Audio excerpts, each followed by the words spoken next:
Halo sahabat Epscape Indonesia, kembali lagi bersama saya, Tessa Yolanda, salah satu tutor Epscape Indonesia.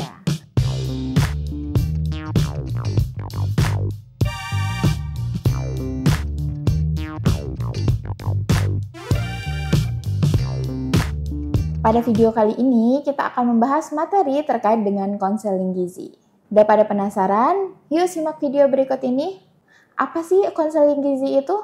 Nah, konseling gizi merupakan suatu proses memberi bantuan kepada orang lain dalam membuat suatu keputusan atau memecahkan masalah melalui pemahaman, fakta-fakta, harapan, kebutuhan, dan perasaan dari klien.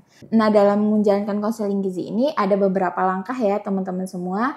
Pada video kali ini kita akan membahas langkah-langkah dalam konseling gizi. Di mana pada konseling gizi ini ada beberapa langkah nih teman-teman semua.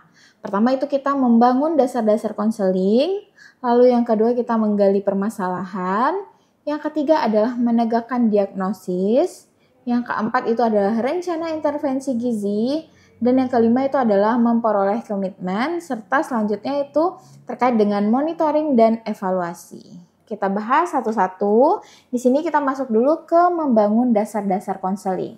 Nah, membangun dasar-dasar konseling ini merupakan langkah awal dalam menciptakan hubungan yang baik antara klien dan juga konselor.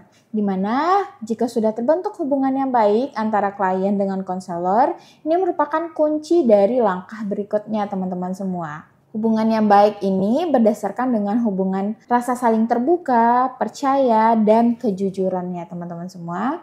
Di sini pada tahapan ini, konselor dapat menunjukkan diri sebagai profesional dan kompeten dalam melakukan konseling gizi. Jadi ahli gizi dapat memperkenalkan dirinya sebagai profesional dan kompeten di bidang gizi. Lalu yang kedua itu adalah menggali permasalahan. Jadi ketika kita sudah membangun hubungan yang baik dengan klien kita, lalu kita dapat melakukan konseling dan tahapannya itu adalah menggali permasalahan. Di mana menggali permasalahan ini dilakukan pengumpulan data yang dilakukan dengan wawancara atau mencatat dokumen yang dibawa klien. Jadi kita dapat melihat nih teman-teman, biasanya data biokimianya itu kita lihat ya atau hasil labnya dari data yang dibawa oleh klien, lalu kita juga dapat melakukan wawancara kepada klien kita. Nah, setelah data terkumpul pada tahapan ini, maka perlu dilakukan verifikasi, interpretasi, dan penentuan masalah atau penentuan penyebab masalah. Tujuan utama dari pengumpulan data ini tentunya yaitu untuk mengidentifikasi masalah gizi dan faktor-faktor yang menyebabkannya. Jadi pada menggali permasalahan ini, itu konselor dapat menggali sebanyak-banyaknya untuk mengetahui nanti diagnosa yang akan ditetapkan pada klien kita. Selanjutnya, tahapannya setelah kita menggali permasalahan, kita dapat menegakkan diagnosis teman-teman semua. Di mana menegakkan diagnosis gizi ini dilakukan berdasarkan pengkajian masalah yang dilakukan pada langkah kedua tadi. Nah, jadi dia berkaitan ya teman-teman semua. Tujuan dari langkah ini itu adalah menentukan masalah gizi yang dihadapi klien atau problem, nah menentukan etiologi atau penyebab masalah, serta menentukan tanda dan gejala masalah tersebut. Jadi dalam diagnosis gizi itu kalimatnya itu adalah PES, problem berkaitan dengan etiologi dan ditandai dengan sign dan simptom. Selanjutnya setelah kita menegakkan diagnosis gizi, kita akan merencanakan intervensi gizi.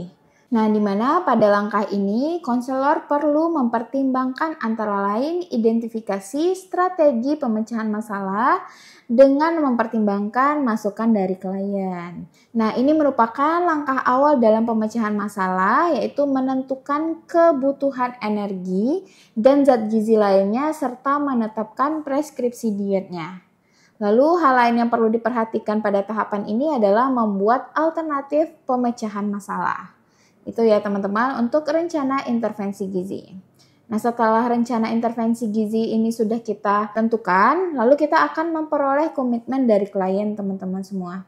Di mana memperoleh komitmen ini tujuannya adalah memperoleh kesepakatan antara konselor dengan klien, di mana kesepakatan ini dipakai sebagai komitmen dalam melaksanakan preskripsi diet dan aturan lainnya. Dan setelah kita memperoleh komitmen dan dilakukan oleh klien terkait dengan preskripsi dietnya, lalu kita perlu melakukan adanya monitoring dan evaluasi.